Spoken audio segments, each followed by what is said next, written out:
Hello, Somervilles. This is Rod Blagojevich, and welcoming you to Panton, Vermont, wishing you a great reunion. I hear your brother Tom resembles me, Bob, Mary, Liz, KB, John, and Matt. Matt Somerville has asked me to encourage you to keep pushing the Democratic Party forward. Matt has also asked me to say something about the Democratic Party nationally. Well, as the former Democratic governor of Illinois, and his former inmate number 4089240, let me say a couple of quick things. To begin with, I was the first Democratic governor elected in Illinois in 26 years. Before that, I served in Congress for 6 years as a Democratic member of Congress in the Democratic caucus. I supported Nancy Pelosi when I was there and served for, I think, 2 years with Bernie Sanders. It was longer than that. It was actually, I could very well have been 4 or 5, perhaps even 6 years with Bernie Sanders, because I remember him voting against the Patriot Act after we were attacked on 9/11.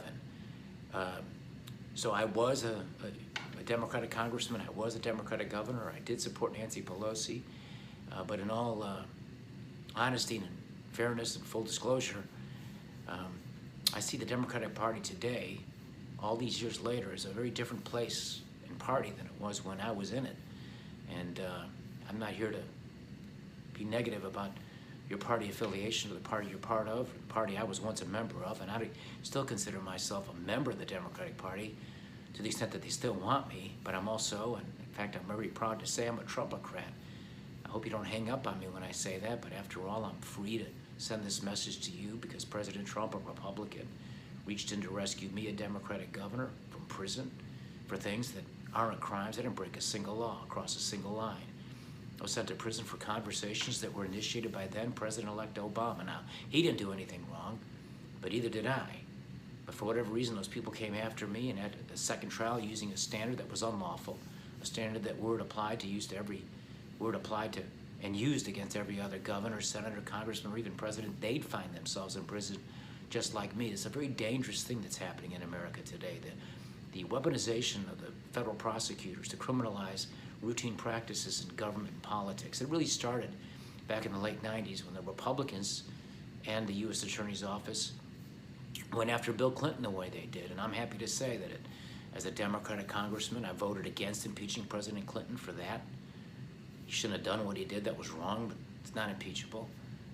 You send a president to prison for those things, and you don't hound a president, chasing the president, investigating the president, looking for crimes when you don't have any reason to think there is one. But they did this to him, and they were attempting to throw him out of office, to undo an election when he was chosen by the people to represent us as our president. So I'm happy to say I voted against that impeachment, spoke against that impeachment, and he successfully avoided being removed from office. And then, of course, when it happened to me, when I was arrested at 6 o'clock in the morning with SWAT teams all around my house, and a big lie was told about me about trying to sell a Senate seat. Those sons of bitches are such liars. The appellate court eventually ruled, reversed that. It was never a crime. Could never be a crime. And they could never uphold that standard because that would shut down government everywhere. Because government operates through the sort of give and take and the log rolling, the political trades and the horse trading and the stuff that is necessary to govern. One of our great Democrats in Chicago, the first Mayor Daley, used to say, good government is good politics, and good politics is good government. And one of the great practitioners of politics, a member of the other party, Abraham Lincoln, was a great president, a great leader, because he was great at politics. And he used politics as the means to serve the public by being skillful and good at politics, as long as you're using those skills to benefit the public, to promote the common good and the general welfare. Well, that's what leadership is all about, and that's what makes for good government.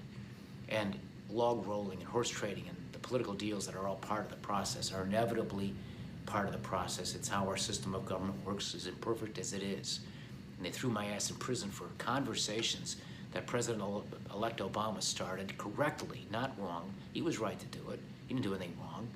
But I wouldn't give in to those people, and they did what they did and condemned me there for 14 years. I never took a penny, nor would I. You get a politician taking cash in a brown paper bag, throw his ass in prison. But that's not what this is. This is the criminalization of political activity by certain prosecutors motivated by a desire to make big names for themselves, become big partners in law firms, making millions of dollars, or even for partisan hit jobs. And this is wrong. They shouldn't have done it to Bill Clinton. They certainly shouldn't have done it to me. And they shouldn't have tried to do that to President Trump either, criminalizing things that aren't crimes at all, impeaching presidents for things that aren't impeachable, violating the Constitution for political reasons. This shouldn't be a Democrat issue, a Republican issue, a Libertarian issue, a Green Party issue. It should be an American issue. Abraham Lincoln held our country together, fought a war.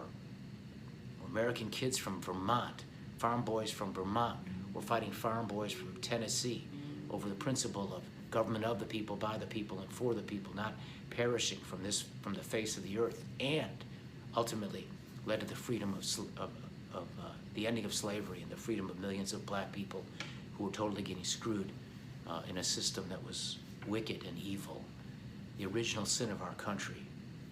So what am I saying? I'm saying we've got at some point to put partisan politics aside and start looking at some of these big issues in a way that's in the best interest of the American people and our country, and less so in the interest of one or the other political party. Having said all of that, well, it's great that you guys are involved and active in politics. Needless to say, I have great gratitude to President Trump for liberating me from what they did to me. A Republican president reached in to rescue a Democratic governor. Very unlikely. Didn't benefit him at all. He did it still. I'm grateful because he restored my freedom, reunited me with my two daughters and my wife, Patty, and, well, gave me my freedom so I could send this message to the Somerville family and to wish you all the best, to encourage you, well, to congratulate you in being a loving family and wishing you a real happy reunion when you get together there in Panton, Vermont. What else can I say? Well, let me just say this. My wish for all of you. It's a few lines from a timeless Irish prayer. May the road rise up to meet you. May the wind be always at your back. May the sun shine warm upon your face. The rain fall soft upon your fields. And until we meet again, may God hold you in the palm of his hand.